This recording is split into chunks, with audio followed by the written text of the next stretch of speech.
nós vamos falar sobre bioética, sobre os fundamentos e os princípios da bioética. Primeiro, o que é bioética? Então, bioética é ética da vida. Como assim? Então, é uma ciência que surgiu na década de 70, com esse nome, na década de 70, que se propõe a estudar os impactos da tecnologia sobre a vida. Ela pode se dividir em bioética do cotidiano, então a ética profissional, a ética em pesquisa, as relações interpessoais, são aquilo que diz respeito ao dia a dia, da interferência então da tecnologia sobre a vida. E tem também os grandes temas de bioética, esses que a gente vê na televisão, nos jornais, que dizem respeito a aborto, eutanásia, utilização de células-tronco em pesquisa, transgênicos. Em cada uma dessas situações, a gente parte de entender como é que a ciência ou a tecnologia está interferindo sobre a vida das pessoas ou sobre a vida do planeta de uma forma geral.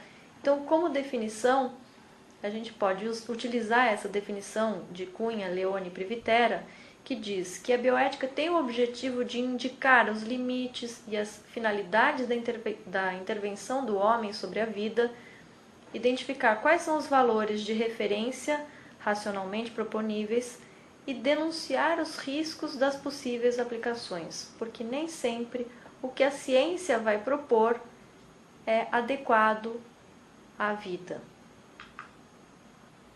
Então, os objetivos da bioética.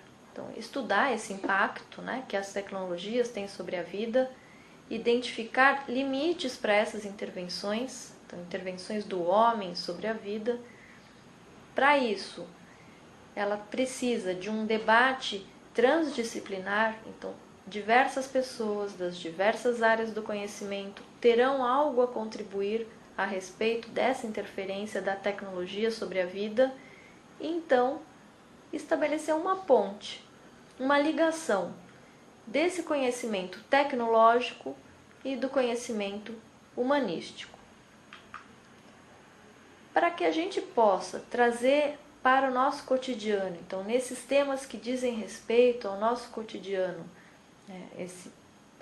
a primeira classificação da bioética, esses temas que dizem respeito ao cotidiano, a gente precisa fazer uma contextualização histórica, ainda que breve, para entender principalmente a questão da relação profissional da saúde-paciente.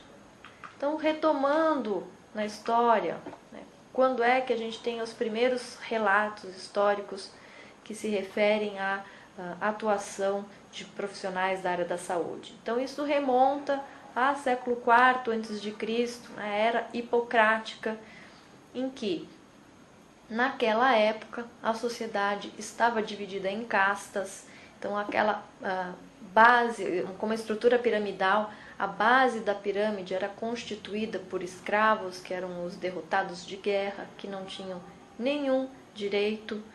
Depois uma camada intermediária, composta pelos pequenos artesãos, pequenos agricultores, os cidadãos, que tinham muitos deveres, mas já tinham alguns direitos.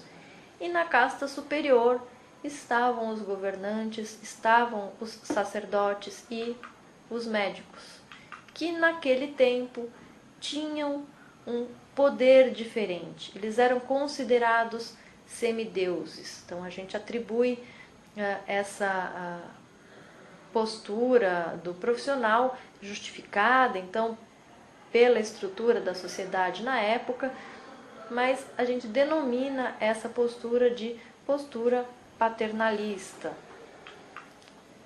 Depois, avançando bastante na história, e aí uma outra influência importante para explicar a relação então profissional da saúde e paciente é o surgimento do cartesianismo no século XVII, então proposto por Descartes, de dividir a ciência em pequenas partes e estudar cada uma dessas partes isoladamente para facilitar o estudo. Então, o denominado método cartesiano contribui muito para o desenvolvimento da ciência traz algumas consequências não tão boas, como então essa fragmentação vai trazer a dificuldade ou a perda do entendimento do todo.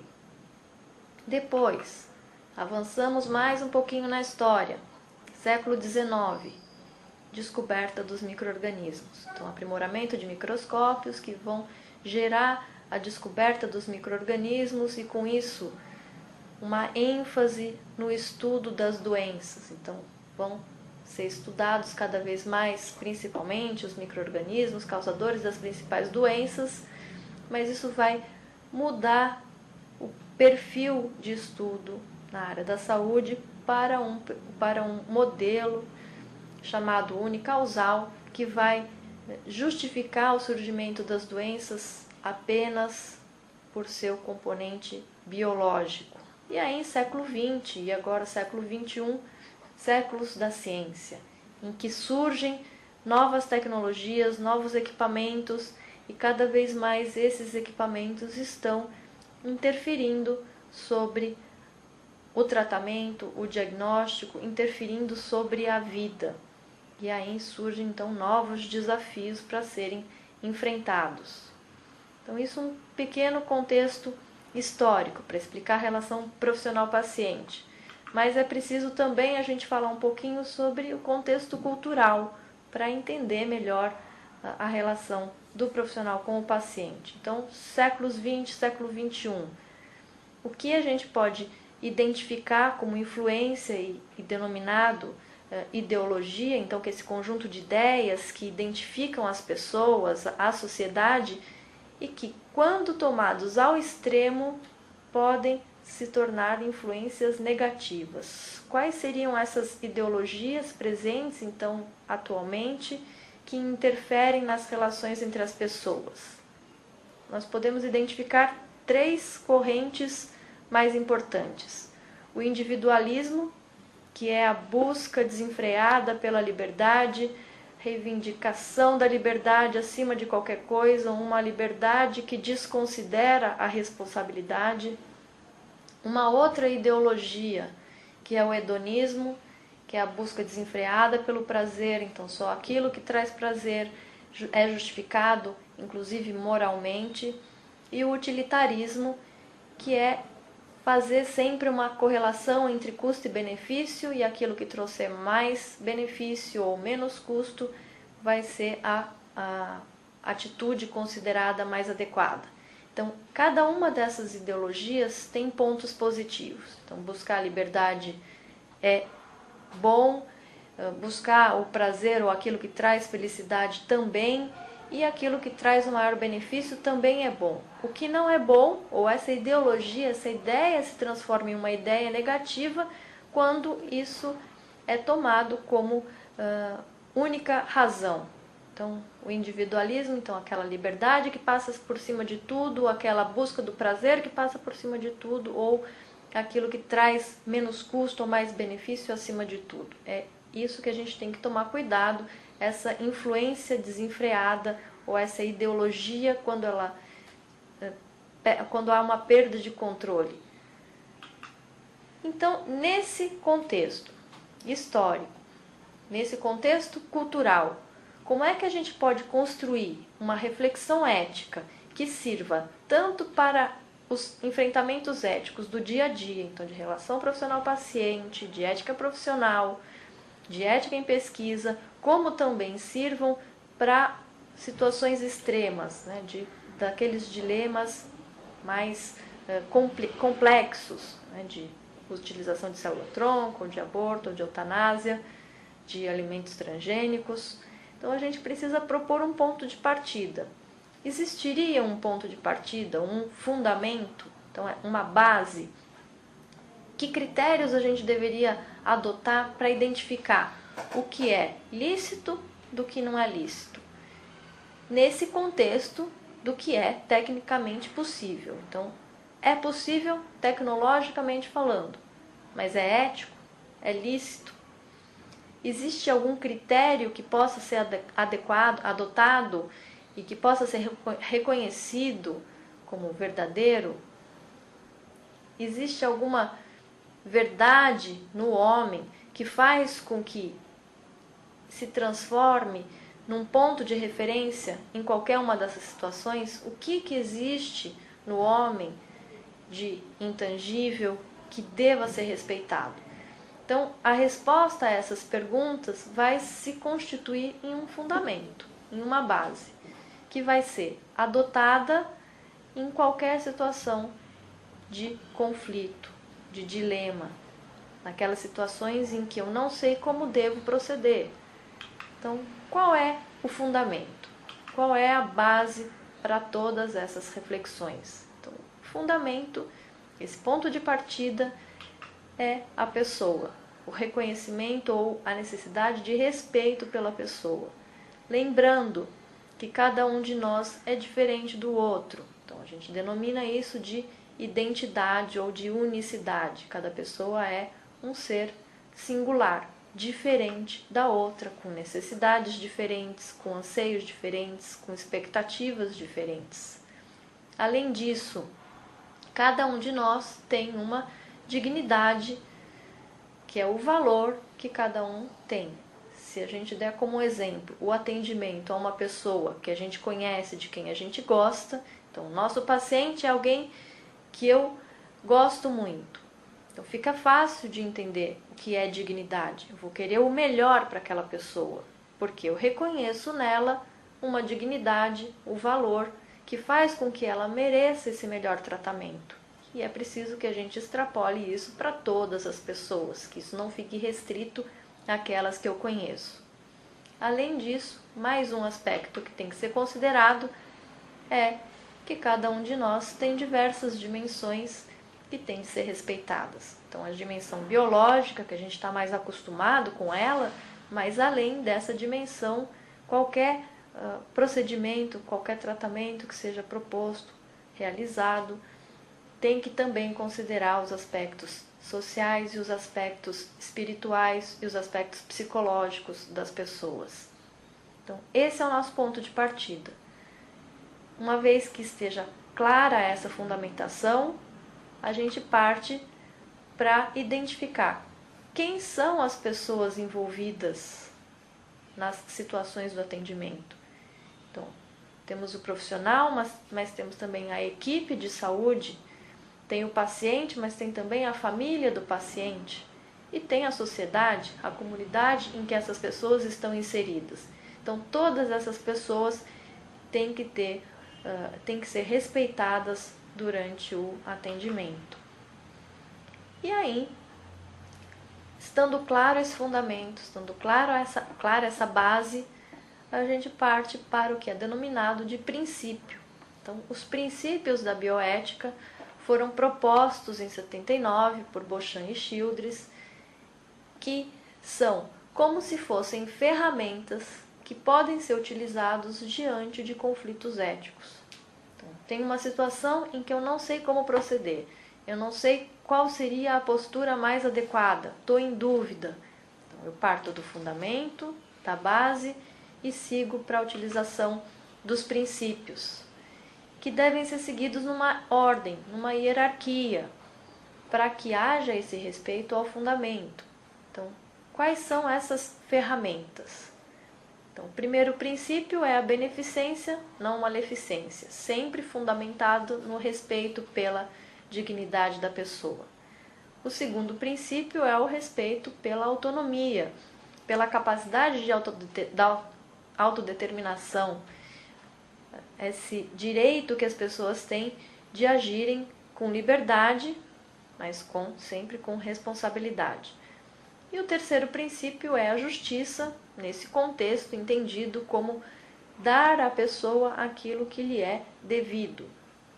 Então vamos entender um pouquinho cada um desses princípios. Então, o primeiro princípio, que é o benefício ou a beneficência, é a finalidade de qualquer ciência médica, né? Qualquer profissão na área da saúde tem a finalidade de fazer o bem para o paciente, sempre considerando todos os seus aspectos e lembrando que todos os procedimentos que nós fazemos podem trazer algum prejuízo para as pessoas. Então, por isso que também é denominado de princípio de beneficência, não maleficência. Então, nós devemos evitar envolver as pessoas em riscos, visto que todos os procedimentos que a gente realiza existe essa possibilidade, devemos tomar cuidado para que esses riscos sejam minimizados e visando então fazer o que é melhor para o paciente, usando todos os recursos, todos os conhecimentos, todas as habilidades do profissional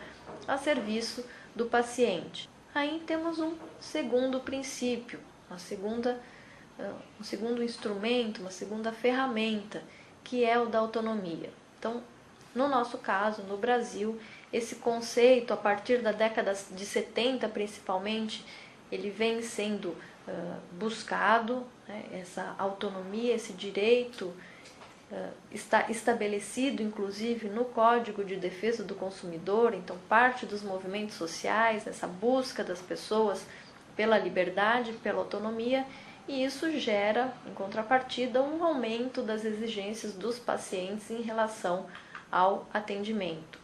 Então, a autonomia é o direito de autodeterminação, de decidir o que é melhor para a própria vida, e vai se configurar no consentimento em relação ao tratamento. Para que exista autonomia, algumas condições são fundamentais. Então, a pessoa tem que ter o esclarecimento, as informações em relação ao tratamento, mas, por outro lado, tem que estar livre de qualquer influência controladora, ou seja, a pessoa tem que, de fato, tem que ter o direito de exercer esta autonomia, exercer esse poder de decisão. Então, é preciso que a gente reconheça que as pessoas têm o direito de ter um projeto de vida própria, de ter os seus próprios pontos de vista, as suas opiniões, de fazer as suas escolhas segundo os seus valores, segundo as suas convicções, fundamentado na dignidade da pessoa. Então, isso vai se transformar no consentimento, na aceitação do paciente em relação ao tratamento, desde que seja livre, mas desde que exista a correta informação, o correto esclarecimento e que essa informação seja compreendida. Por exemplo, a gente vai dizer para a pessoa por que o tratamento deve ser realizado, como ele vai ser realizado e quais os limites desse tratamento, até onde se pode chegar com esse tratamento. Essas informações deverão ser entendidas, é preciso incluir informações a respeito dos riscos do tratamento, de possibilidades de insucesso do tratamento, qual é a necessidade de empenho do paciente, afinal de contas, ele tem que participar desse processo de decisão, do processo do próprio tratamento, ele tem que ser protagonista desse processo e também a necessidade de envolvimento da família durante o atendimento, durante o procedimento que vai ser realizado. É preciso também, então, deixar claro que algumas situações vão influenciar, vão diminuir a autonomia das pessoas, vão limitar essa autonomia. Então, seja os indivíduos vulneráveis, que são as crianças, os adolescentes, pacientes neurológicos, psiquiátricos, ou em situações de urgência, mas também existe limitação da autonomia quando há dependência entre as pessoas, então um estudante em relação aos professores, um funcionário em relação aos seus chefes, ou pacientes de instituições, sejam institucionalizados mesmo, ou pacientes que são atendidos em instituições de ensino, por exemplo, militares, ou populações de países subdesenvolvidos em relação a uma população de um país desenvolvido. Isso fica mais evidente em situações de ética em pesquisa, em que uma grande indústria farmacêutica, por exemplo, vai recrutar voluntários em países subdesenvolvidos. Então, existe uma relação de dependência que limita esse poder de escolha das pessoas, a autonomia das pessoas. E algumas situações especiais, sejam biológicas ou psicológicas, que também poderão limitar a autonomia. a dor, o medo, a ansiedade, o estresse, em qualquer uma dessas situações, as pessoas terão a sua autonomia limitada. E aí, para enfrentar essa limitação de autonomia, que é frequente no atendimento, é preciso que a gente se empenhe mais ainda no esclarecimento do paciente. Então, fica ainda mais importante essa necessidade de esclarecimento. E o terceiro princípio. Então, ainda durante um dia a dia do profissional, no atendimento, é preciso também considerar como terceira ferramenta, terceiro instrumento, o princípio da justiça, que é a obrigação de dar um tratamento igual, considerando sempre a necessidade das pessoas. Então, o que é que a pessoa precisa? Se falarmos em relação ao Estado, significa, por exemplo, que a distribuição de verbas seja justa. É preciso considerar a associação entre os grupos sociais, uma equidade na distribuição dos bens e dos recursos que são considerados comuns, lembrando sempre da necessidade de se evitar a discriminação, a marginalização e a segregação social.